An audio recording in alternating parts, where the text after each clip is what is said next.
Welcome students. This is the continuation of optics chapter. In this class we are going to learn about structure and the working of human eye. We know that human eyes are most valuable and sensitive organs responsible for vision. They are the gateway to the wonderful world. Let us learn about the structure of the human eye. See the picture. So this is the structure of the human eye. It has many parts: iris, sclera, cornea, pupil, lens, ciliary muscles, retina, optic nerve. So these are the important parts of human eye. Let us learn about them one by one. Human eye. The eyeball of human eye is approximately spherical in shape with a diameter of about 2.3 centimeter. So the eyeball of human eye is spherical in shape. So diameter of about 2.3 centimeter. Then this eyeball consists of tough membrane called sclera. It protects the internal parts of the human eye. So the tough membrane, see the picture. So sclera, so it is a tough membrane called sclera which protects the internal parts of the human eye. So next part is cornea. This is a thin and transparent layer on the front surface of the eyeball. See the picture. So it is a thin and transparent layer on the front surface of the eyeball. So it is a main refracting surface because when light passes through it, it refracts or bends the light onto the lens. So it is a main refracting surface. When the light enters through the cornea, it refracts or bends. So it is a main refracting surface. So next part is iris. It is a colored part of our eyes. It may be blue, brown or green in color. Every person has a unique color, pattern and texture.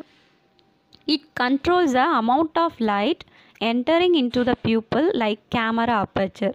See, the colored part of the eye is called iris.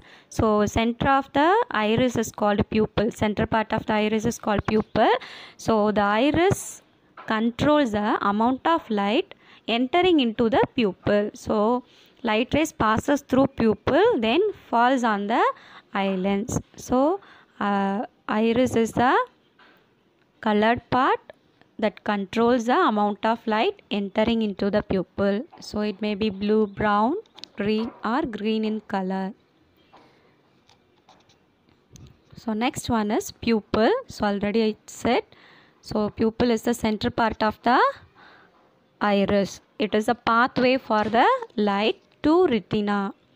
So here the light passes through the pupil. So it is the pathway for the light to retina. Retina is the one of the important part. So see what is retina. This is the back surface of the eye. So it acts as a screen. So it is the most sensitive part of the human eye on which real and inverted image of objects is formed. So when we see objects, the light rays coming from the object passes through the pupil, then it falls on the eye lens. Then the image of the real and inverted image of the object is formed on the back surface of the retina. So here retina acts as a screen. So it is the most sensitive part of the human eye. So next part is ciliary muscle. So see the picture. This dark blue colored part is called ciliary muscle. So eye lens is fixed between the light blue color part is eye lens. So the eye lens is fixed between the ciliary muscle. So ciliary muscles are flexible.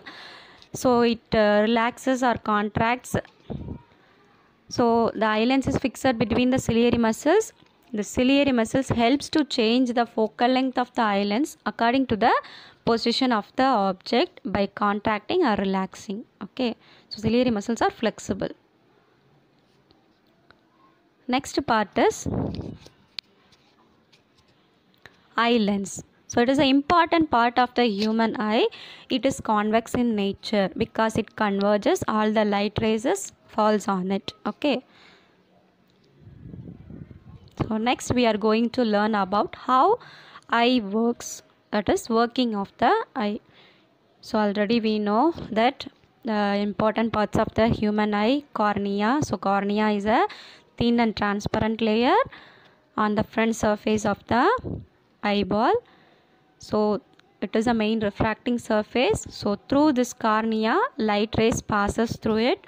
So this cornea bends light rays through pupil. So already I told pupil is the pathway of light. So the adjusted light passes through the eye lens. Then eye lens is convex in nature. So it converges all the light rays. So the light rays converged and the real and inverted image is formed on the back surface of the eye, that is on retina. Then this retina passes, received the real and inverted images and passes the image to brain through optical nerves. So here optical nerves receives the signals of received real and inverted image from the retina to brain. Finally brain senses it as erect image. So this is the working of the eye. So when we see the object, the light rays coming from the object enter into the cornea. So cornea is the main refracting surface. So it receives the light rays. Then after entering into the cornea, the light rays bends. Then this light rays passes through pupil because pupil is the pathway to the pathway of light. Then this adjusted light passes through the eye lens. Then eye lens converges all the light rays. So real and inverted images obtained on the back surface of the retina, that is on back surface of the eye, that is on retina. Then this retina received the real and inverted image and passes this signal to the brain through optical nerves. Then finally brain senses it as erect image. So this is how our human eye is working. So next we are going to learn about power of accommodation. So what is power of accommodation? The ability of the eye lens to focus nearby as well as distant object. Okay. So ability of eye lens to focus closer object as well as distant object. So this is achieved by changing the focal length of the eye lens with the help of ciliary muscles. So already I said ciliary muscles are flexible. So eye lens is fixed between the ciliary muscles. So ciliary muscles helps to change the focal length of the eye lens. So by changing the focal length of the eye lens, we can able to see the nearby as well as distant object. So what is power of accommodation? The ability of the eye lens to focus nearby as well as distant objects. So see the picture. So this is a distant object. When we see distant object, see the eye lens. So cornea relaxes. So the eye lens is thicker. So focal length of eye lens is increased here. So we can able to see the distant object clearly. So by relaxing the ciliary muscles, the focal length of the eye lens is changed. That is, the shape of the eye lens is also changed. It is thicker. So we can able to see the distant object clearly. See the next picture. So distant object. When we look at the closer object.